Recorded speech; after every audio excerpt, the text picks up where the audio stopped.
ஏய் இந்த உண்மையில தான் தங்க இருக்கு வேமா ஆளுங்க வந்துற போறாங்க வந்தாப்பா என்னடா பண்ணிட்டு இருக்க பார்த்தா தெரியல உண்மை எழுதிட்டு இருக்கேன் ஓஹோ இத்தனை நாள் உண்மை திருடு போனது காரணம் நீதானா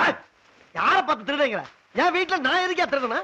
ஏயா இந்த வீட்ல கொஞ்சம் உண்மையில கூட எனக்கு உரிமை இல்லையா ஆமா எனக்குன்னு நீங்க என்ன செஞ்சிருக்கீங்க அதான் வெளிக்கடை வச்சு கொடுத்துக்கோமா ரொல்லிக்கடை எனக்கு தங்கம்னு பேரை வச்சு தங்கத்தை பூரா நீங்க சுரண்டிக்கிட்டு எனக்கு பாலா போன பழைய வழியை கையில கொடுத்து கடை வச்சு கொடுத்து ஏமாத்த பாக்குறீங்களா வாய்க்கு வந்தபடி பேசாத இது போதாதுன்னு காது குத்துற செக்ஷன் ஒன்னு கொடுத்துருக்கோம் பெரிய போர்ட் செக்ஷன் காது குத்துறதுக்கு 500 ரூபாய் தரேன் அதுல 450 குடும்பமே ஆட்டியா போட்டு எனக்கு 50 கொடுத்து செக்ஷன்ல பத்தி அப்பற செக்ஷன் என்னடாங்கறப்பா என்னடா நீ ஒட்டு வேணா உறவு வேணா பேசாம சொத்த பிரியா சொத்தா என்ன சொத்து என்ன சொத்தா பொள்ளாச்சில 80 ஏக்கர் இருக்குல்ல அதுல 40 ஏக்கர் நீங்க வச்சுக்க 40 ஏக்கர் என் கையில கொடுத்து போயிட்டே இருக்கேன் எங்க 4 பேருக்கு 40 ஏக்கரும் ஒருத்தனுக்கு 40 ஏக்கரா உங்க அப்பா அவசரப்பட்டு 4 குட்டியை பத்துட்டான் எங்க அப்பா பொறுமையா ஒரே ஒரு குட்டியை பத்திருக்கேன் அது சிங்கா குட்டியை பத்திருக்கேன் எங்க அப்பா பத்தி பேசாத என்னடா பத்தி தப்பா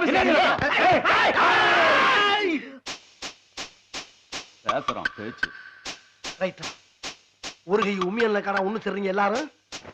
இவ்வளவுக்கும் காரணம் பெரியப்பா பெரியப்பா